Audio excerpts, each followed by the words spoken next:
un podcast de Cooperativa.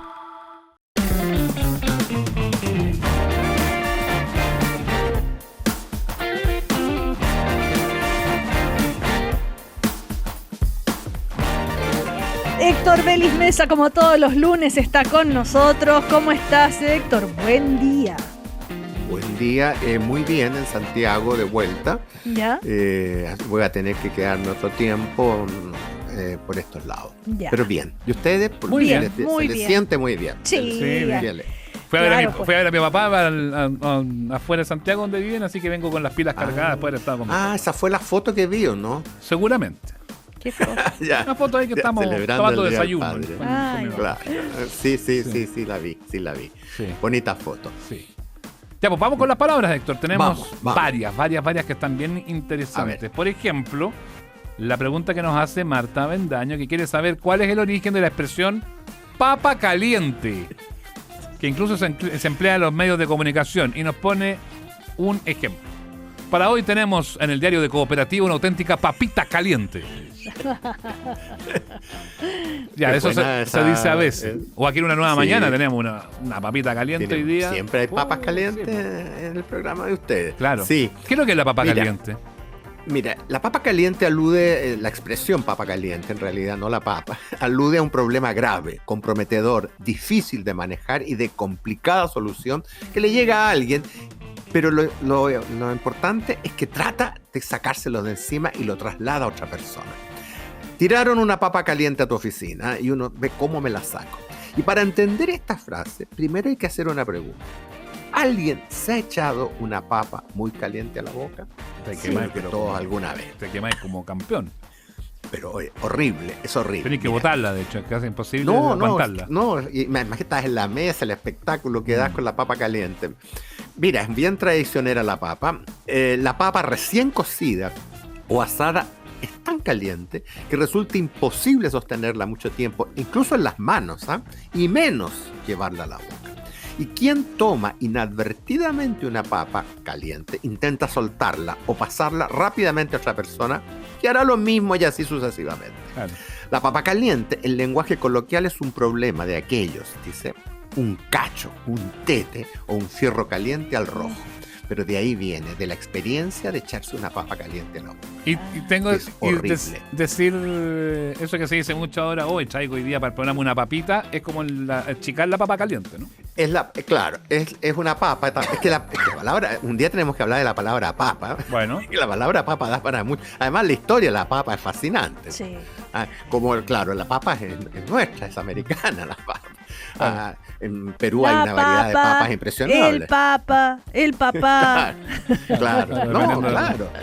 Sí, y, Ya, entonces- y cómo llegó a Europa. Metámosla para Sí, pronto, no. po. Agreguémosla para papa. pronto hacer un Una especial papa. La historia de la papa, sí. Bueno, y los calcetines. La papa de pan del calcetín. Sí. Claro. Ya, pero claro. en concreto tengo una papita, es como el diminutivo de una papa caliente. Es el diminutivo de la papa, claro. Perfecto. Que podría llegar a ser una papa caliente. También, una obvio, de esas. obvio. Claro. Pero es una papita, sí.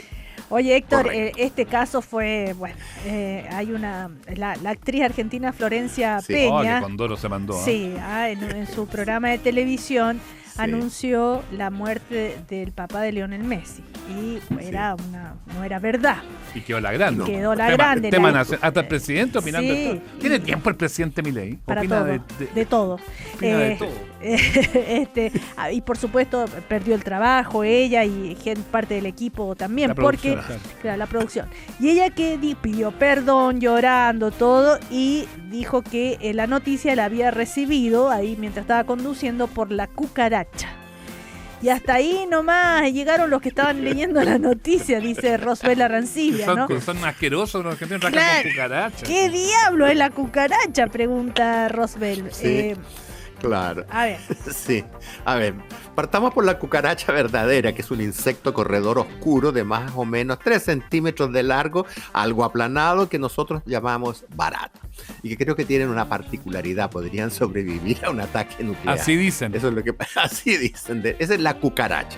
Pero en el ambiente de la televisión argentina, una cucaracha es un pequeño auricular oculto que llevan los conductores, periodistas o animadores para recibir instrucciones del director o del productor mientras ellos están al aire. y nosotros aquí, que por supuesto también usamos, pero le decimos la muela. Claro. Yo no tenía idea que le decían la cucaracha. No, es curioso, a mí también me llama. Forma. Por la forma que negrita, claro. Sí. Pero es llamativo porque acá le dicen la muela o bien le dicen el sonoprompter, que es el nombre correcto que tiene. Ese es el nombre, claro, el nombre en inglés, sonoprompter. claro. La muela, Pero yo digamos que casi tampoco es muy bonito, ¿no? Como un cosito. No, la muela tampoco, meterse una muela en el oído, claro. Y ahora, Pero las al menos- cucarachas o no lo sabía. Al menos donde yo trabajo en la tele le dicen ponte el sonoprompter, te dicen entonces no sé cómo. Ay, Son qué elegantes ahí. correcto. No, ahí claro, usan el Que una cadena lenguaje como internacional, corresponde. pues, tú sabes. Claro, con Claro, nivel, claro. nivel. Te dicen la cucaracha. No, Después, entonces, depende del dueño del canal. Bueno, nosotros, como es radio, porque en rigor la cucaracha Sí. es lo mismo que nuestros grandes audífonos que Ah, sí. pueden ver ahí en el Son los streaming. audífonos, Es claro, lo mismo, el claro. tema es que en la radio se usan audífonos grandes porque hasta hace poco no se veía. Hasta hace poco. No, claro. Ahora Hasta te- hace poco, porque ahora muchos programas radiales se televisan. Pero Ah, sí. tanto en la radio como en los streaming se permiten los audífonos grandes. La cucaracha sí, o sí. muela o sonoprompter quedó solamente para la televisión convencional. De hecho, yo los tengo puestos. De hecho, me dicen que estos fonos que estoy usando son Sí. nuevos, nuevecitos de Ah. papel. Mira. Lo de Cecilia ¿Ah, también. Sí, ¿Lo de mío veras. también? Ay, Sí, qué tiene sabor de bueno. rojito que no tenía. Ah, ¿verdad? Cucarachas nuevas. Sí, Tenemos cucarachas, pero estas son como tapires. Cucarachas grandes. Esto que tenemos nosotros son tapires prácticamente, son gigantes. Sí. Claro, Suenan bonitos. cucaracha nueva. Están Sí. buenos. Ya, vamos. Ah, Los yo. felicito. Ya, perdón, es que yo estaba distraído con los audífonos, no lo estaba contemplando. Ya, otra. A ver. En un diario santiaguino, nos dice Luis Valdés, se anunció que un hotel chileno ubicado en la zona de las Torres del Paine había sido elegido el mejor de Sudamérica. O sea, Sí. contentos. Y se Correcto. comentó que en esta noticia que contaba con yurtas que tenían Hasta ahí no hemos inodoro. llegado. Yo también estoy quedando pillo con al leer la pregunta. Bueno, Luis pregunta justamente qué son las yurtas. Porque los inodoros dice que los conoce, pero las yurtas no. Claro, es que las yurtas tienen inodoro. ¿Cómo es eso? ¿Qué son las yurtas? Luego, cuando escuchen la respuesta van a darse cuenta que conocen las yurtas. Porque una yurta es una vivienda portátil que es tradicional de los pueblos nómades de Asia Central, especialmente de Mongolia y Kazajistán y las regiones vecinas. Empiecen a imaginar las películas, qué sé yo, todo eso.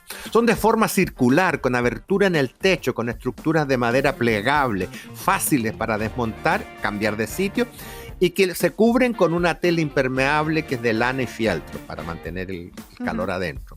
Su interior se divide en lo esencial: lugar para dormir, otro para cocinar y otro para recibir invitados. Los que hay en Chile tienen inodoro. A Los ese yurtas nivel. que hay acá. Bueno. A ese nivel son los yurtas de ahí. Claro. Los yurtas los siguen utilizando los nómades orientales, claro que no tienen inodoro, pero se han popularizado. Es la forma, es la estructura de estas como cabañas portátiles, como alojamientos turísticos y viviendas ecológicas.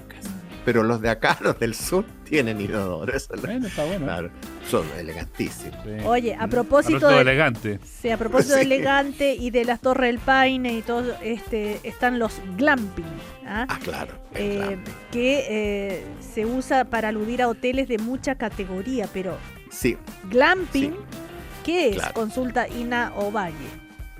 es un camping de lujo. Camping Claro. pituco. Camping de Por eso lujo. glam, de glamoroso. De todas las estrellas que tú pilles por ahí, se las tiras al glamping. Eso es como el chiste, Y este como el chiste. ¿Cuántas estrellas tiene este hotel? No todas porque no tiene techo. Es como ese chiste. Claro. Bueno, sigamos. Este vocablo se usa para describir una modalidad de turismo que combina el contacto con la naturaleza con comodidades propias de un hotel de varias estrellas. Los aficionados al glamping se alojan en yurtas. Claro, Claro, eso te iba a está decir. todo relacionado. Claro. Domos y cabañas con todo incluido. Es como hacer camping en un hotel de lujo. Y esta palabra empezó a usarse en el Reino Unido a inicios del 2000 y su popularidad creció tanto en Europa y Norteamérica que en el 2016 fue incorporada al diccionario de Oxford en inglés. Acá nosotros todavía el glamping. Después No, la, pero la- están la- llegando, la- están llegando los glamping. Ojo, ojo. Sí, Sí, mucho no, ahí no, en el sí sector hay, de sí, Torres del porque Paine la hay palabra varios. todavía no entra Al norte mucho, también, pero sí. pero la palabra está entrando recién fuerte y claro, y finalmente el diccionario las incluye tal cual, pero en cursiva, Ah, ok. pero todavía no lo ha hecho. Ya, Pero sí, eso es un glamping, perfecto. claro. Sigamos. Hacer la pata. Todos sabemos, estoy distraído. Sí. Yo decía, ya, pero no se enojen conmigo ya. Todos sabemos que hacer. No, o sea, Nadie que se me enoja. miran con unas caras, pero no ya. te digo, Héctor, no te digo. Ya, hacer la pata. Todos sabemos lo que significa, pero no sabemos por qué hacer la pata de hacer la pata. Rosario Claro. Arellano nos pregunta. Claro, estaba pendiente, esta la habíamos ¿O conversado también alguna vez. chupamelia? Por ahí va. Claro, por ahí va. habíamos hablado Patero. de esa raza y ahí salió a hacer la pata. Evaristo Que es Espina, Claro. el epítome Mira. del patero. Cuando alguien halaga con salamería e insistencia a alguien, se dice con desprecio que le está haciendo la pata. Y a los que tienen por hábito hacer la pata se les tilda de pateros. Por ahí parte toda esta historia.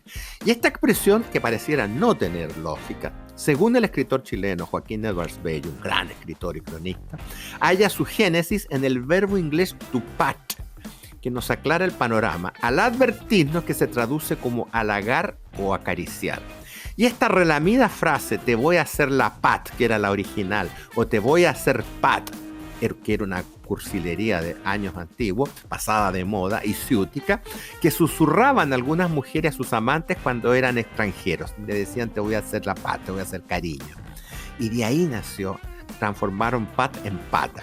Y el diccionario registra el adjetivo patero con el significado de adulador y el sustantivo patería con la definición de muestra ocasional y fingida de amistad. Y ambas voces fueron consignadas como propias de Chile y de Perú. Mira qué curioso. Sí, fuimos nosotros los que inventamos la pata. Yo me imaginaba, La pata- otra cosa para el origen de esto, fíjate, que es como hacer la pata, como ayudarlo a que se suba arriba del caballo, cuando uno le pone así, no, por favor, yo le pongo aquí claro. las manos para que se suba al caballo. Entonces eso era como medio salamero, medio así como patero. Claro. Pensé que iba de eso, pero mira las cosas, era pura imaginación mía. Sí. Claro, pero eso de poner las manos y todo no era de patero, era una obligación. Pero algunos lo hacen de patero también. Pues. Era una obligación. Jefecito, que tenía. subas al corcel. Nada Yo le pongo mis claro. manecitas para que usted pose sus pies. Eso pensaba yo. Pero no. Pero ahora tú sabes cómo se sube un caballo alto. ¿Cómo? Por una escalera. ¿Cómo Ay, qué escalera? Pero, qué falta de mira, yo estilo. cuando la Poco última estilo. vez, que fue hace muchos años, anduve a caballo, en un caballo del cuerpo verde, era tan alto. Y tenía unas escaleritas que las corrían, uno subía, pum, y se sentaba arriba el caballo. Muy o si no, cómodo. te arrimabas a una terraza y de la terraza subía, pero era imposible. Que uno, ellos sí, los jinetes, Ellos suben pero un uno brinco. no. Claro, pero bueno, son muy altos. ¿No los has visto en el parque forestal? Los del cuadro verde y los de carabineros en general son Bueno, gigantes. Bueno, los del hipódromo ni hablar, pues también. Claro, yo anduve en uno de esos caballos y era la yegua vanidosa, que además se desfocó conmigo arriba y con la Cristina Toco al lado. El teniente, te imaginarás Qué buena a quién historia. eligió salvar. Ok, vamos, que nos quedan 3 minutitos apenas. Ya, Pasan vamos. los años y la pérgola de las flores se sigue Sí. presentando con éxito. Además, Y con continúa polémica. haciendo noticias, ¿sí? ¿Ah? Y no por la parte musical. Bueno, No, pero es que el urbanista Valenzuela esta vez ahí metió la pata. ya. ¿Qué es realmente Ese una... no hizo la pata. Sí. No. ¿Qué es realmente una pérgola? Pregunta Camila Sánchez. Claro, incluso desde el tiempo en que se estrenó la pérgola venimos preguntando ¿qué diantre es realmente una pérgola? Y establece el diccionario que es un armazón para sostener una planta, por lo general una enredadera. A veces uno puede que en el jardín le alcance la plata y haga una. Y en Chile las pérgolas se asocian a estructuras metálicas o de madera cubiertas de flores para protegerse del sol y del calor en el verano. Es muy agradable Son ir a tomarse bonitas un las bajativo, pérgolas. claro, ahí a la pérgola. Y los antiguos latinos las llamaban pergulas, que eran pabellones o galerías o glorietas, que se cubrían también con plantas. Y de esta palabra pergula, que es latina, el castellano la adaptó a pérgola con el significado de senador. Ese es el otro nombre, con C. No, los otros senadores están allá en Valparaíso. Sí, claro, Esta es con C. Que es un espacio redondo de los jardines cercado por plantas trepadoras o palos. Y claro, la pérgola original tenía estas estructuras. Estamos hablando de la pérgola principio del siglo pasado. La pérgola de San Francisco, que es la de la obra. La pérgola, claro. Yo alcancé a ver flores alrededor, ¿eh? Yo alcancé.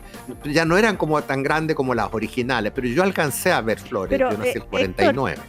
¿Mm? Pero pérgola, no tiene, para que sea una pérgola, ¿no debe tener flores o algunas tienen flores solamente? No, la pérgola original es con flores. Entonces decir pérgola de las flores...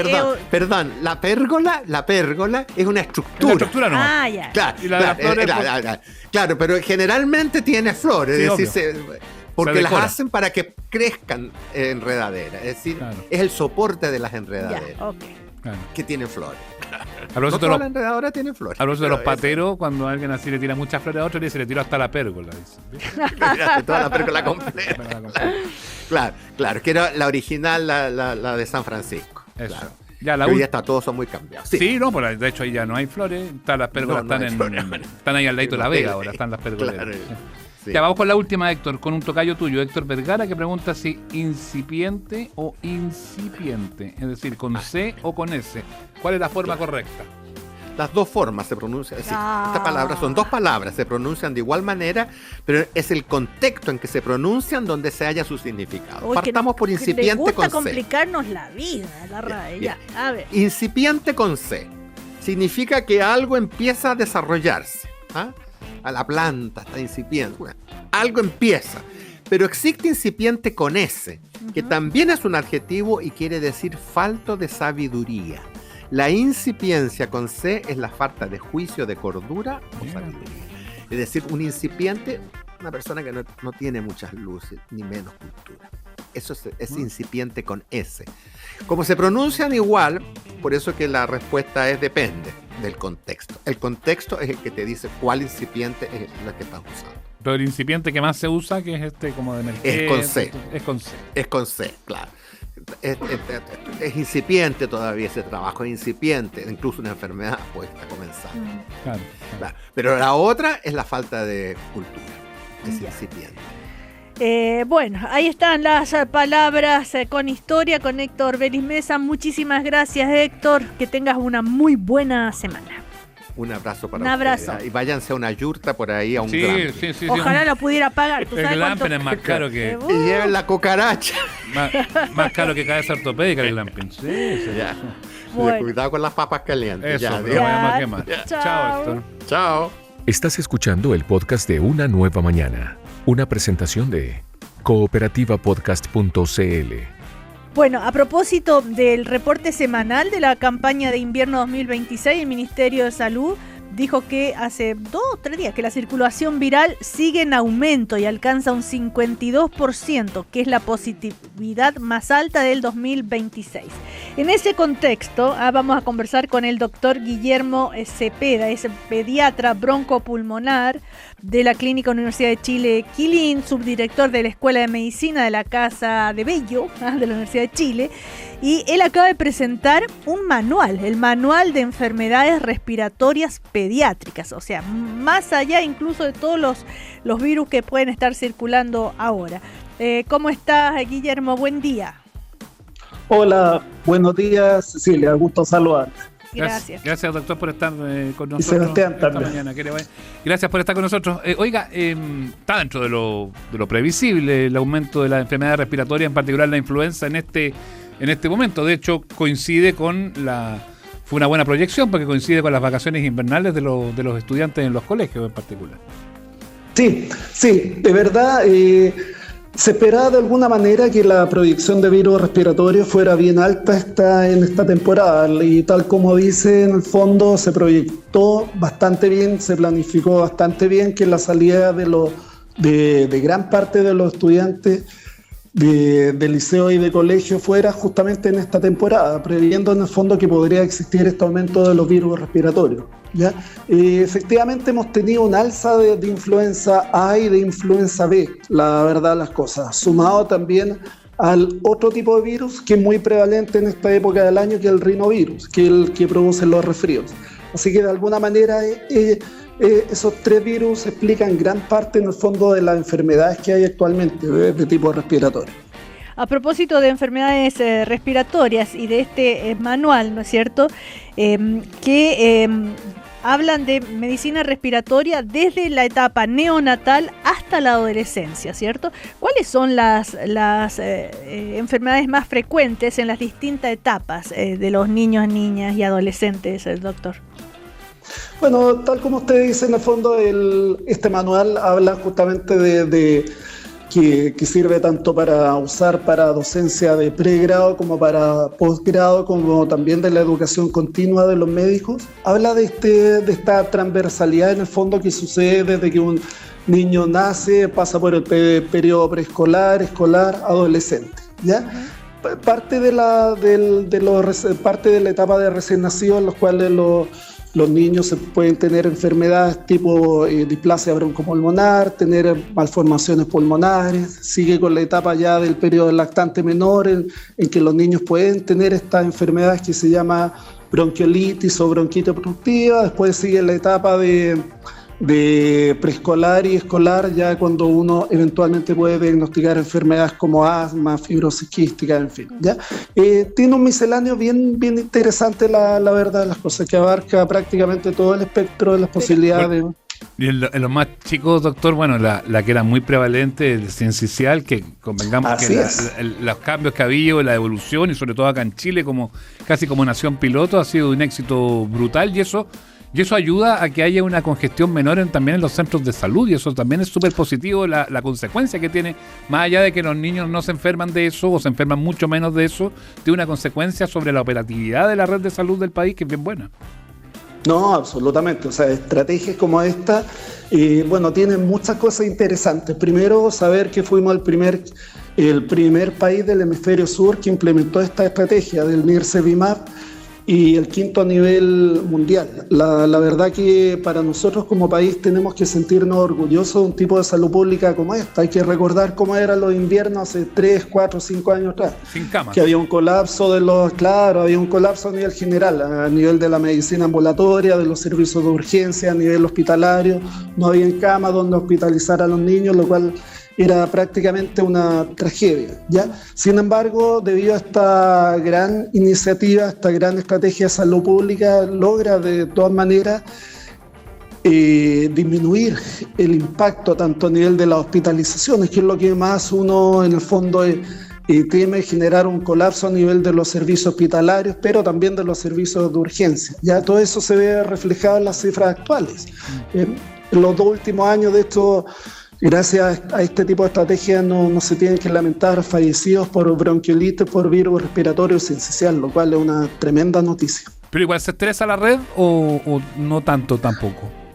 No, claramente muchísimo menos que lo que sucedía hasta hace un tiempo atrás. Ya hay que recordar que ya en esta altura del partido, por ejemplo, hace 3, 4, 5 años atrás, había un colapso generalizado. Las noticias eran que no había cama en ninguna parte, se tenía que vivir con el estrés de derivar a pacientes a regiones, por ejemplo, que era una realidad que a nosotros nos tocaba vivir mucho como pediatras y como pediatras broncopulmonares también. O sea, estando inmersos en la red hospitalaria, en el fondo se vivía un estrés constante que evidentemente ya con este tipo de estrategia de salud pública ha disminuido considerablemente. Estamos conversando con el pediatra broncopulmonar Guillermo Cepeda. Guillermo, como bien decías, esto del virus respiratorio sincicial ha dejado ya de ser un problema tan grave como era antes gracias a la vacuna que se administra, ¿no es cierto?, en las unidades de neonatología junto con otras vacunas obligatorias, ¿no?, como la hepatitis B y la tuberculosis. Pero hay otras vacunas que hay que hacer todavía un llamado para las otras enfermedades respiratorias para que la gente acuda a vacunarse. Y de hecho hay una frase tuya que dice: la mejor manera de evitar complicarse es vacunarse. Claro, efectivamente. Sí. A ver, ¿cómo hacer más conciencia todavía? Es impresionante que todavía haya gente que no toma conciencia. Claro, sin duda, el tema de la vacunación es muy importante, es la verdad las cosas. Estrategias como la que como hemos sido testigos de cuál puede ser el impacto de administrar cierto tipo de medicamento, como el Nirsevimab. Hay que recordar que no es vacuna, sino que es un medicamento, sí, toda la razón. Pero que tiene el principio de las vacunas, en el fondo, ya que se administra tal como usted dice en la unidad de neonatología, es inyectable en el fondo y abarca toda la población. Eso es maravilloso en un país como Chile que pueda tener ese tipo de estrategia. Eso mismo, en el fondo, uno lo puede ver también con la vacunación. Ya hay que recordar que la vacunación es gratuita para todos los niños desde los 6 meses hasta 5º año básico. Contra la influenza estamos hablando, la vacunación desde los 6 meses hasta el 5º año, más los pacientes que tienen enfermedades respiratorias crónicas, la tercera edad, cuidadores, personal de salud, en fin. Incluso algunos municipios ampliaron el beneficio a más gente, el grupo hoy un poquito más amplio incluso. Claro, la verdad que está tan... tenemos este pic que ha sido tan intenso hasta el minuto que bienvenido que todas las personas que puedan se vacunen, en el fondo. Si es un concepto como tan claro. Cuando uno les transmite a los pacientes que lo mejor es vacunarse, justamente eso, que de esa manera vamos a evitar que se compliquen. Hay que recordar un tema que las vacunas lo que hacen es que disminuyen el riesgo de complicación. O sea, alguien se puede enfermar, sí, pero no se va a agravar, no se va a complicar, eventualmente no se va a llegar a hospitalizar. Ese es el foco, la estrategia de las vacunas, disminuir el riesgo de la enfermedad si es que sucede. ¿Y por qué no hacerla obligatoria a la vacuna contra la influenza? Podría ser una estrategia, pero se necesita, obviamente, desde a nivel central, desde el Ministerio de Salud, claro, esa indicación junto con los recursos disponibles, por supuesto. Pero podría ser una buena estrategia. Doctor, a juicio suyo, porque se habló mucho que saliendo de la pandemia, que ya afortunadamente cada vez la vemos más lejos, se habló de un agotamiento pandémico por las vacunas, que la gente no quería vacunarse, que ya está chata, que hasta cuándo, que más vacunas, ya me he puesto muchas. A su juicio, observando ahí con los pacientes, con el día a día que usted tiene en su consulta, ¿cómo ve eso? ¿Se ha superado un poco? ¿Se ha vuelto a la normalidad? Porque Chile, convengamos que siempre fue bastante ejemplar en materia de vacunación, y en los últimos años, post pandemia, sí había una preocupación porque un grupo importante no se estaba pinchando. No, bueno, efectivamente. Ahora el tema del agotamiento de las vacunas se entiende en el fondo debido a que tuvimos que vacunarnos varias veces contra COVID, pero hay que recordar que la vacuna contra la influenza siempre ha sido anual, siempre ha sido de los grupos de riesgo y siempre ha habido esta cultura en el fondo de vacunarse a nivel nacional. Pues hay que recordar que nuestro calendario de vacunación obligatorio, el que todos nuestros niños se vacunan, tenemos unas coberturas que son maravillosas, o sea, sobre el 90-95% que dista mucho de lo que probablemente pasa en el resto de Latinoamérica. Ahora, afortunadamente, bueno, no hemos visto un agotamiento de que la gente ya no se quiera vacunar contra la influenza. Probablemente lo que uno ve en el fondo es que hay un cierto relajo, pero hablar de agotamiento uno esperaría que no. Y obviamente que estando en este tipo de instancia en el cual uno puede hablar al resto de los auditores, en el fondo las personas que están escuchando esta radio, el llamado siempre va a ser a vacunarse.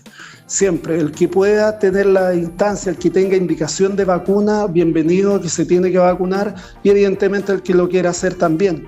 Y en ese sentido se agradece y uno saluda lo que hacen algunos municipios de que se extienda la campaña, de que sea ya un proceso que sea muy... que el que se quiera vacunar, que lo puede hacer, que no existan trabas para ello. Es una decisión muy, muy buena.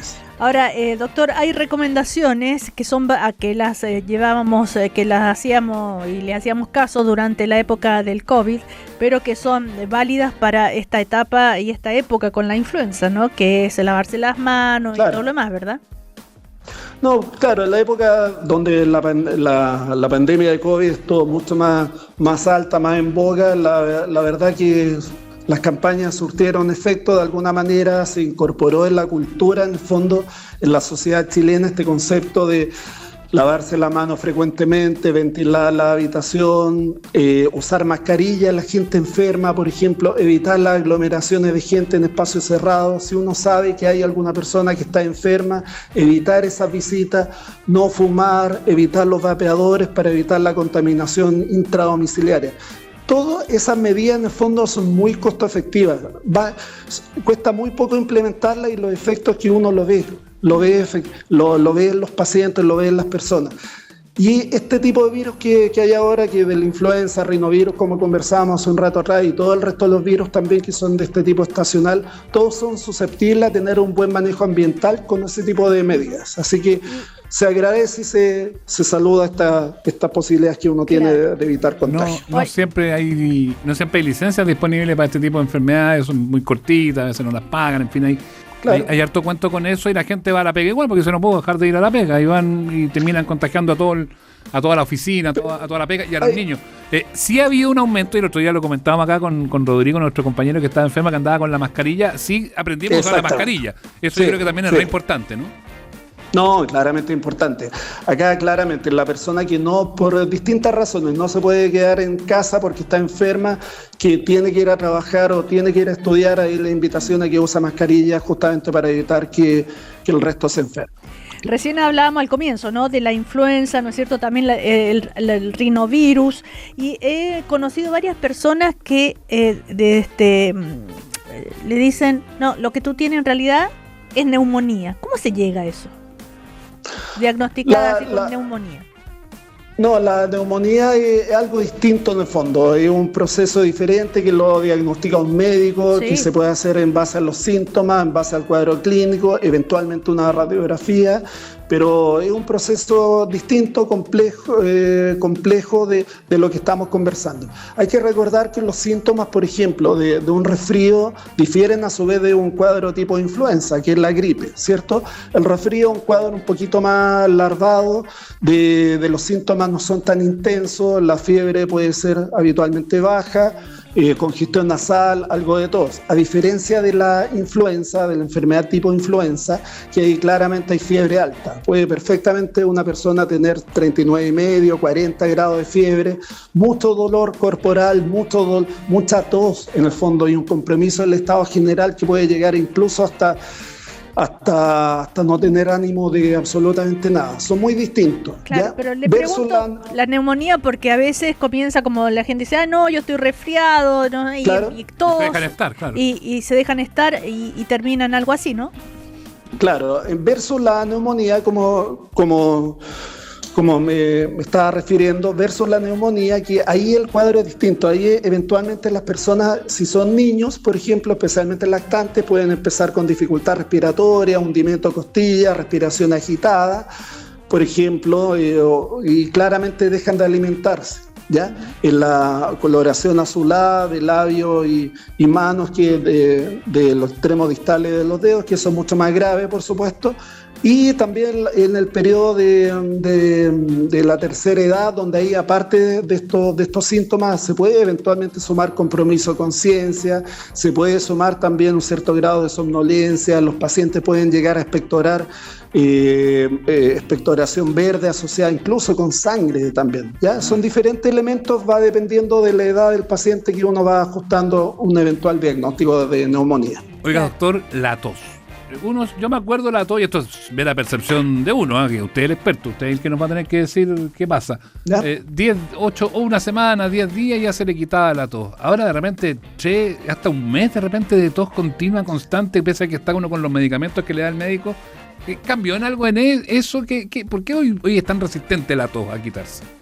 No, lo que sucede muchas veces es que no es un mismo cuadro el que parte y que dura un mes, sino que como hay tanta circulación de virus, puede que entre medio uno se haya infectado de otro virus y empiece con síntomas, pero debido a ese segundo virus, ¿ya? Y por eso da la sensación como que duró 20 días o un mes, ¿ya? Claro, un resfrío como tal no tiene que durar más allá de 7 días, 10 días. Ya esa es la sintomatología desde que parte hasta que finaliza. Evidentemente que si ya llevamos la segunda, tercera o cuarta semana, ahí claramente el paciente tiene que consultar, porque eso ya se escapa de toda lógica en relación a lo que estamos conversando. Requiere evaluación médica sin duda. Ya, pero puede ser, no estamos diagnosticando, pero sí como dato puede ser una reinfección en el fondo.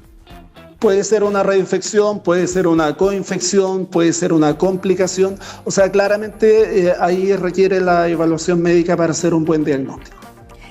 Bueno, le damos las gracias al doctor Guillermo Cepeda, el pediatra broncopulmonar de la Clínica Universidad de Chile de Quilín, subdirector de la Escuela de Medicina de la Universidad de Chile, que acaba de publicar este manual de enfermedades respiratorias pediátricas, pero haciendo, ¿no es cierto?, hincapié en la importancia de la vacunación en esta época, sobre todo. Exactamente. Exactamente. Sí, pues, muchas gracias por esta entrevista y un saludo también a todas las personas que nos están escuchando y a la Escuela de Medicina de la Universidad de Chile. Un gran abrazo a todos. Gracias. Saludos al doctor Orraya. Eso, que le vaya bien. Chao. Muchas gracias. Chao. Aquí termina el podcast de Una Nueva Mañana. Cooperativapodcast.cl. Otra forma de escuchar Cooperativa.